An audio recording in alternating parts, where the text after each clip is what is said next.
Hello everyone, स्वागत है आपका अपने चैनल ट्यूटर 24/7 एसएससी में। तो हम अपने 1000+ क्वेश्चंस के पार्ट 14 पे पहुंच गए हैं। पार्ट 14 पे पहुंच गए हैं। तो आज हम डिस्कस करेंगे सारे क्वेश्चंस इंडियन पॉलिटी से रिलेटेड और अपने इस 1000+ क्वेश्चंस के सीरीज को और आगे बढ़ाएंगे। तो शुरू करते हैं हमारे पहले क्वेश्चन के साथ। तो पहला क्वेश्चन यहाँ पर क्या है हमारे पास? तो पहला क्वेश्चन हमें यहाँ क्या बोलता है, संविधान के किस संशोधन द्वारा मतदान की आयु 21 वर्ष से घटाकर 18 वर्ष की गई है? तो किस संशोधन द्वारा की गई है? 61वें संशोधन द्वारा। किस द्वारा की गई है? 61वें संशोधन द्वारा। 2004 में चुनी गई 2004 में चुनी गई लोकसभा है। कौन सी लोकसभा है ये? 14वीं लोकसभा है। कौन सी है? 14वीं लोकसभा है। राज्यपाल को पद की शपथ किसके द्वारा दिलाई जाती है? तो राज्यपाल को पद की शपथ उच्च न्यायालय के प्रमुख न्यायाधीश द्वारा दिलाई जाती है। किस संवैधानिक संशोधन विधेयक में मतदान की उम्र 21 वर्ष से घटाकर 18 वर्ष की गई थी? तो किसमें की गई थी? हमारे 61वें संशोधन विधेयक में। 61वें संशोधन विधेयक में उम्र 21 वर्ष से घटाकर 18 वर्ष की गई थी। विधानसभा निर्वाचन क्षेत्रों के लिए निर्वाचन पर व्यय की अधिकतम सीमा फरवरी 2011 में बढ़ाकर कर दी गई है। अधिकतम सीमा कितने की कर दी गई है? 16 लाख। कितनी कर दी गई है? 16 लाख। निम्नलिखित में से किसने किसी भारतीय राज्य में मुख्यमंत्री के रूप में सबसे लंबी सेवा की है? तो किसने की है? ज्योति बसु ने। किसने की है? ज्योति बसु ने। मताधिकार एक प्रकार से एक विधि है जिसमें वोटर अपना वोट देने के अधिकार का उपयोग करता है। तो मताधिकार क्या है? एक विधि है जिसमें वोटर अपना वोट देने के अधिकार का उपयोग करता है। राष्ट्रीय राजनीतिक दल वह होता है जिसने पड़े कुल मतों का 6% प्राप्त कर लिया हो। कहां पर? 4 या अधिक राज्यों में। कहां पर? 4 या अधिक राज्यों में। मुख्यमंत्री की नियुक्ति की जाती है। तो मुख्यमंत्री की नियुक्ति किसके द्वारा की जाती है? राज्यपाल द्वारा। किसके द्वारा की जाती है? राज्यपाल द्वारा। निम्नलिखित में से कौन प्रतिनिधिक सरकार उपबंधित करता है? तो निम्नलिखित में से कौन प्रतिनिधिक सरकार उपबंधित करता है? अप्रत्यक्ष लोकतंत्र। कौन करता है? अप्रत्यक्ष लोकतंत्र। संसद के चुनाव में मत देने का अधिकार।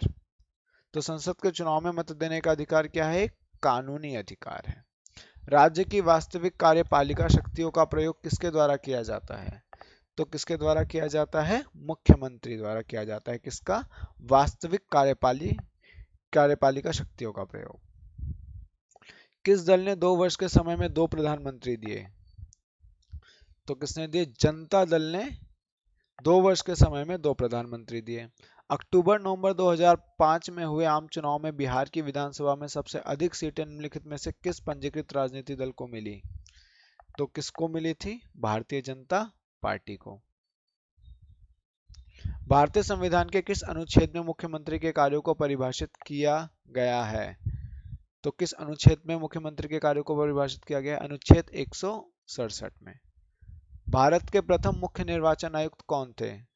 तो भारत के प्रथम मुख्य निर्वाचन आयुक्त थे सुकुमार सेन। क्षेत्रफल की दृष्टि से निम्नलिखित में से कौन सा संसदीय चुनाव क्षेत्र सबसे बड़ा है? तो सबसे बड़ा संसदीय चुनाव क्षेत्र कौन सा है इसमें से? लद्दाख। क्षेत्रफल की दृष्टि से।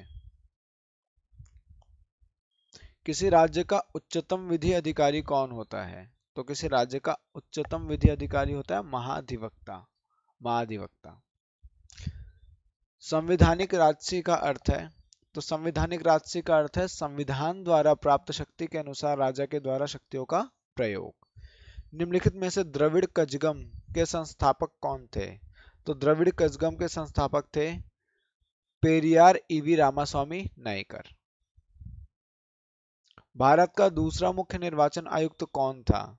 तो भारत का दूसरा मुख्य निर्वाचन आयुक्त था केवी के सुंदरम। कौन था? केवी के सुंदरम। श्री एन गोपाल स्वामी की सेवानिवृत्ति के बाद मुख्य चुनाव आयुक्त का पद किसने संभाला है? तो किसने संभाला है मुख्य चुनाव आयुक्त का पद? नवीन चावला ने। 2009 के अकॉर्डिंग है ये क्वेश्चन, तो इस बात पे ध्यान देना है हमें कि 2009 के अकॉर्डिंग है। भारत में किस राज्य में महिला मुख्यमंत्री कभी नहीं बनी? तो किस राज्य में नहीं बनी अभी तक कोई महिला मुख्यमंत्री? वो राज्य का नाम है महाराष्ट्र। निम्नलिखित में से कौन सा कार्य निर्वाचन आयोग के कार्यक्षेत्र में नहीं आता? तो भारत के प्रधानमंत्री का चुनाव करना निर्वाचन आयोग के कार्यक्षेत्र में नहीं आता। चुनाव के दौरान राजनीतिक दलों और उम्मीदवारों द्वारा अनुपालन किए जाने वाली आदर्श आचरण संहिता है। क्या है? लोक प्रतिनिधित्व अधिनियम 1951 में विनिर्देशित। तो यहाँ पर हमने अपने 1000 क्वेश्चंस का पार्ट 14 खत्म कर लिया। वीडियो कैसा लगा आप हमें कमेंट बॉक्स में जरूर बताएं। अगर आप चैनल पे नए हैं तो सब्सक्राइब करना ना भूलें। धन्यवाद।